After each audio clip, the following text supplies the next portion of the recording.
everybody. We are going to get started with the session. I welcome all of you as we start this orientation and hope you're all doing well and are somewhat moved in. I'm sure there'll be a lot of runs to Target and organizing still going on for the rest of the weekend.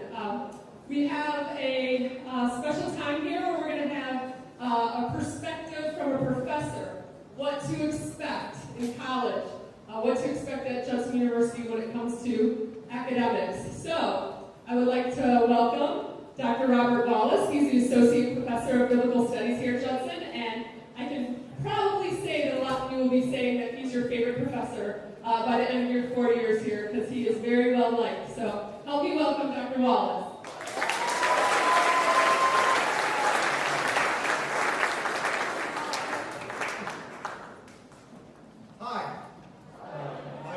Dr. Robert Wallace. I'm the Associate Professor of Biblical Studies, not the, there are several. I'm the Old Testament person.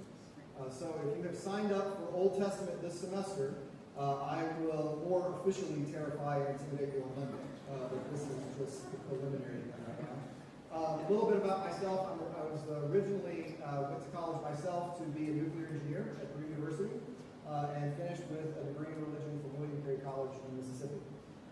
You'd be amazed how many courses don't transfer when you do that sort of thing. I did squeeze 4 years of college into 6. That is not something that I would ask you to model, but let you know that does happen. I know that for now I can welcome you on behalf of the faculty. Welcome to the Judson family. I know that part of my responsibility is to terrify you a little bit. I don't have to do that for some of you. I've seen some of you across campus and you look somewhere between bedwetting and near-death experience. That'll get better. Don't worry. It'll be all right. College is hard. That's what everyone keeps telling you. College is hard. And college is hard. But you should know it's not the 13th grade. College is hard different than perhaps you've experienced before. It's not a linear kind of progression. It's not like, well, in high school, I had to learn 50 terms for my history test. Now in college, I'm learning 100. So it's kind of a big deal. Now, in college, it's less like give me the 100 dates or the 100 dates from history, and more like between these two dates, the Pope went from the most important person in Europe to not the most important person in Europe. Why did that happen? It's hard, but it's different. It's very different. Now, I think what helps illustrate this is something called Bloom's taxonomy of learning. Some of you might have been familiar with this. Some of you might not. Basically, you move up the pyramid as you get to levels of engagement. At the very bottom of the pyramid, it is remembering. This is the most basic level of learning that you can do. And this is, I give you the fact. Then, I ask you for the fact, and then you correctly give me the fact. It's very complicated. As you move up, we move to understanding. So you can give me the fact without having any idea what you're talking about. You can just tell me what I told you, and everything's fine. We move on to applying, analyzing, evaluating, until at the very top, you're actually creating. You're using these ideas that you've learned to actually create. Now, to understand that in the abstract is one thing. I think it's helpful to apply it to something familiar like Goldilocks and the Three Bears. Okay? At the bottom of Goldilocks and the Three Bears, I would want you to tell me where the bears live. I would also accept how many bears were there in Goldilocks and the Three Bears.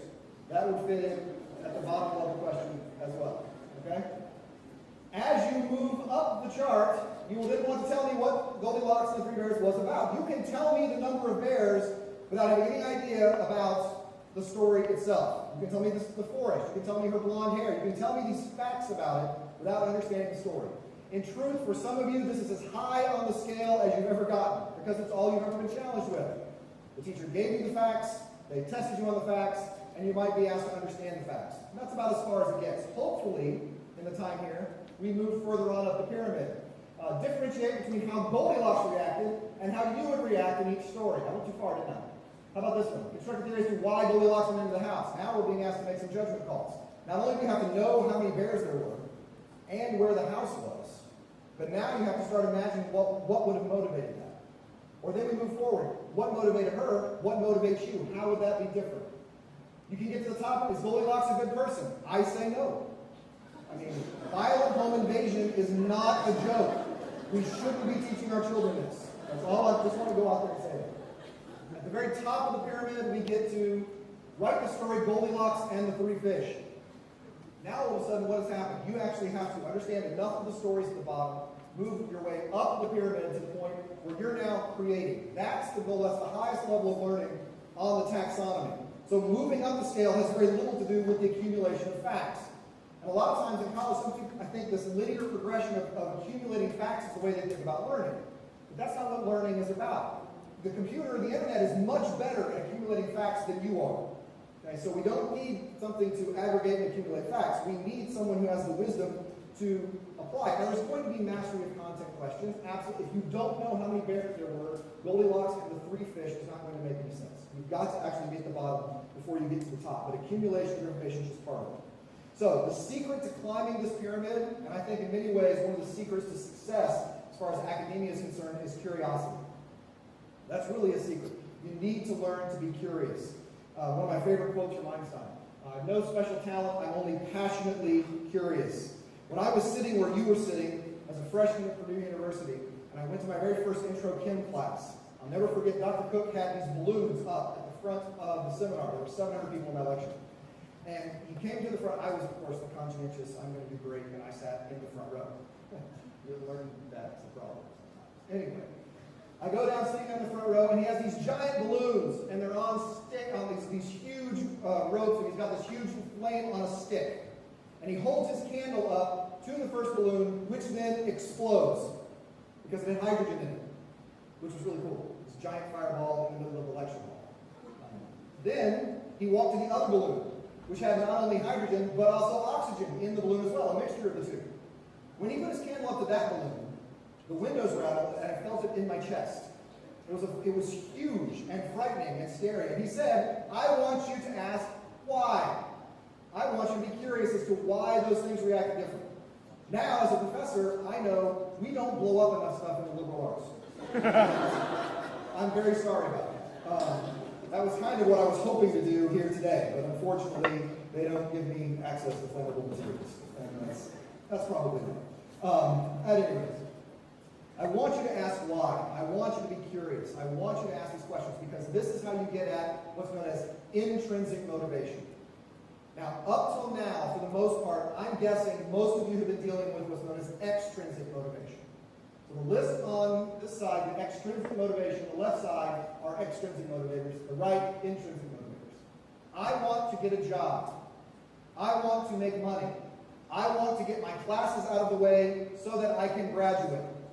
I want my parents to get off my back. I want to not live with my parents. All of those things are extrinsic motivators. Wanting and seeking praise, extrinsic motivators. Those things are not going to maintain you. Those things are going to be, ultimately, you're just going to get bitter. You're just going to get angry. You're just going to think of a checkoff list. It's not going to sustain you through a program. You're going to be unhappy. You're going to be tempted to cheat, because why not cheat? The ends justifies the means. I just need to get done. Let me get these courses out of the way. When you start thinking in those terms, you're not looking at success. You're not looking at opportunity to do well. You want to find those intrinsic motivators. You want to find that curiosity. You want to find the love of learning. You want to find that desire for growth. You want to replace that extrinsic way of thinking with the intrinsic way of thinking. It reminds me of an old story that I heard about this Jewish man who opened a store in the middle of the neighborhood, the first one there. And he was met with a lot of anti-Semitism. In fact, when he first moved in and opened the store, these little boys would come to the store and they would shout these anti-Semitic remarks at the store all day long. They just stood there shouting. So one day, the little Jewish man came out and offered each of the boys a quarter to stand there and shout anti-Semitic remarks all day. They're like, listen, great. Pay us to yell anti-Semitic remarks. So the next day he comes out and he said, okay, I've got a dime, but I can't afford to pay a quarter. So he paid me a dime to stand there and shout anti-Semitic remarks. So the next day he came out and said, okay, times are getting a little tougher here. I'll give you a nickel. You can stand here and shout for a nickel. That's it. I can't give you more than that. By the last day, he comes to them and says, I can't afford it. I mean, you can stand here and shout if you want, but I don't have money. So forget it, we're going home. And they're like, he had replaced their intrinsic motivation to shout the anti-Semitic remarks with an extrinsic motivation of money. Well, now I'm getting money, I'm not going to do this anymore. And they left. The difference in playing a sport for fun and playing a sport to get paid. Those intrinsic versus extrinsic motivations and the attitudes that change as well. So you want to watch Why are you doing these things? You want to ask the question, why are you here? Why are you studying? Do you desire to know? Do you want to grow? Because I promise you, if you have motivation that comes from the right-hand side of that column, the left-hand side takes care of itself. It really, really does. If you really desperately are curious to understand this material, if you're desperately curious to know, to grow, if you're desperately curious and desperately want to understand, you are going to do well. You're going to be educated. You're going to come out of this and be a thinker. Maybe someone who thinks well. You're going to do very, very well. So you want to stay on the right side of that column and not the left side of that column. Now, one of the things I hope will illustrate this, I was told to expect a special conference call that we can have a conversation with. Let's see if it comes in.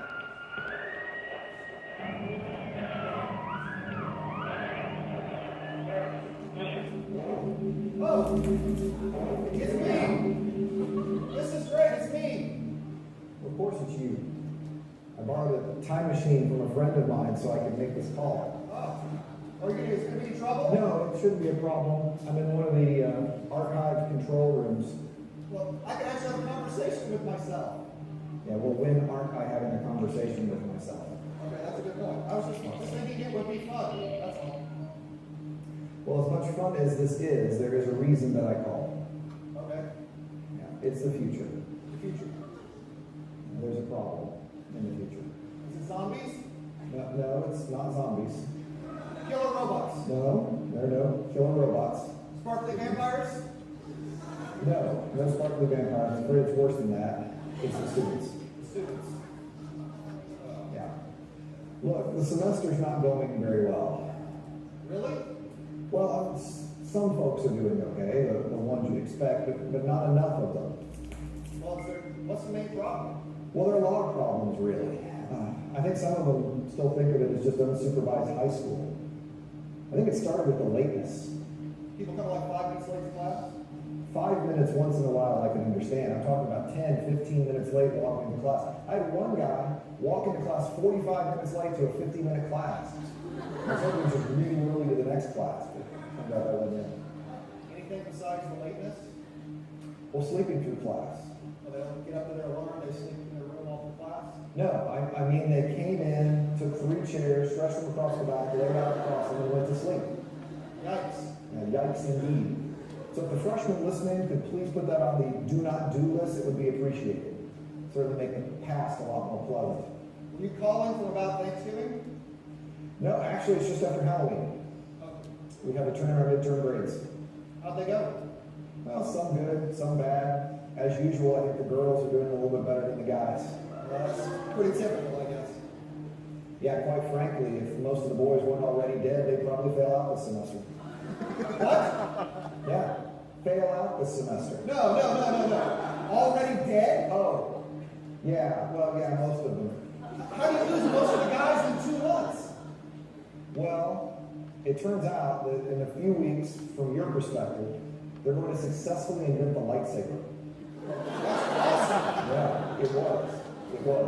And there was a big sale, and all the boys got one, and of course you have to get a real lightsaber, and now everyone's a Jedi.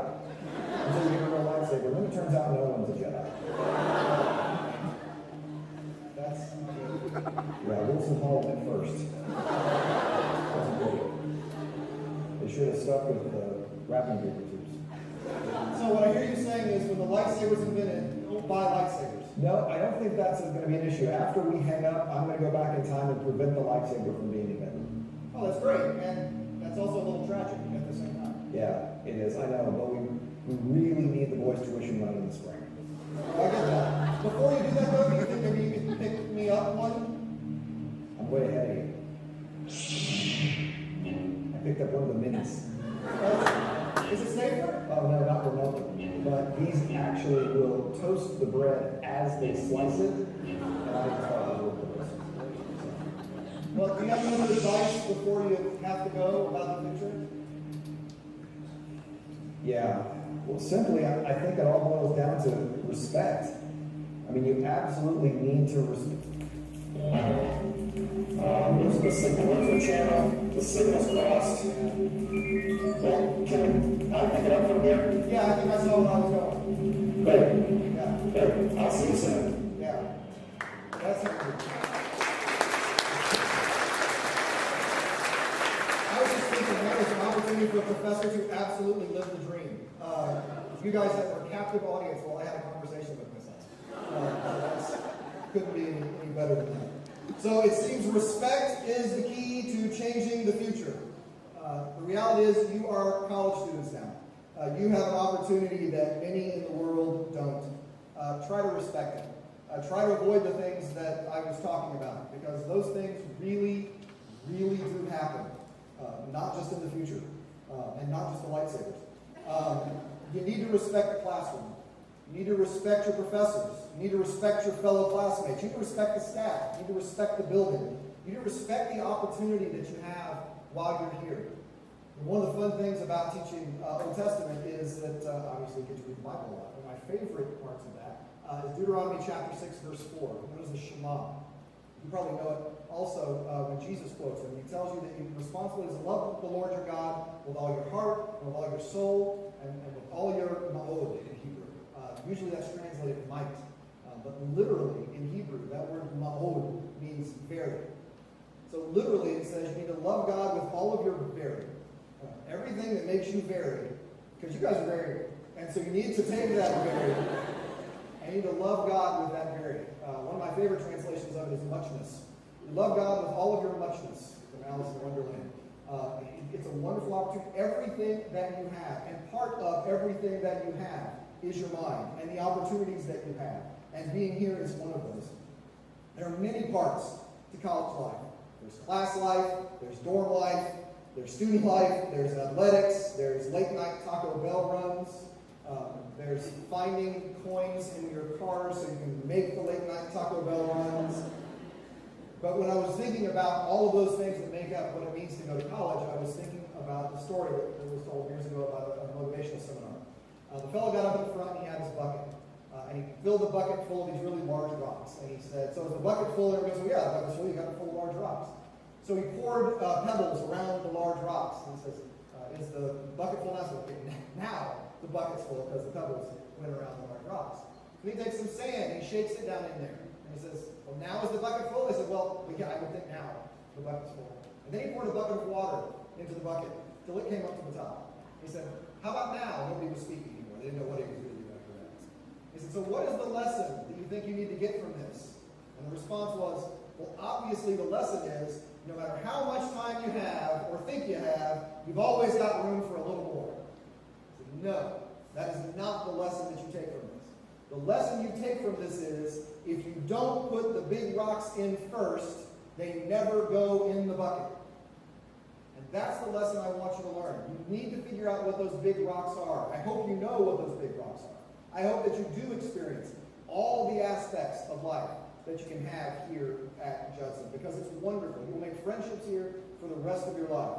But prioritizing those big rocks is the secret. So my challenge for you is to respect this opportunity enough and be a good steward of your time here enough to make learning one of those big rocks, because that is the way that you love God with all of your heart and with all of your soul and with all of your muchness.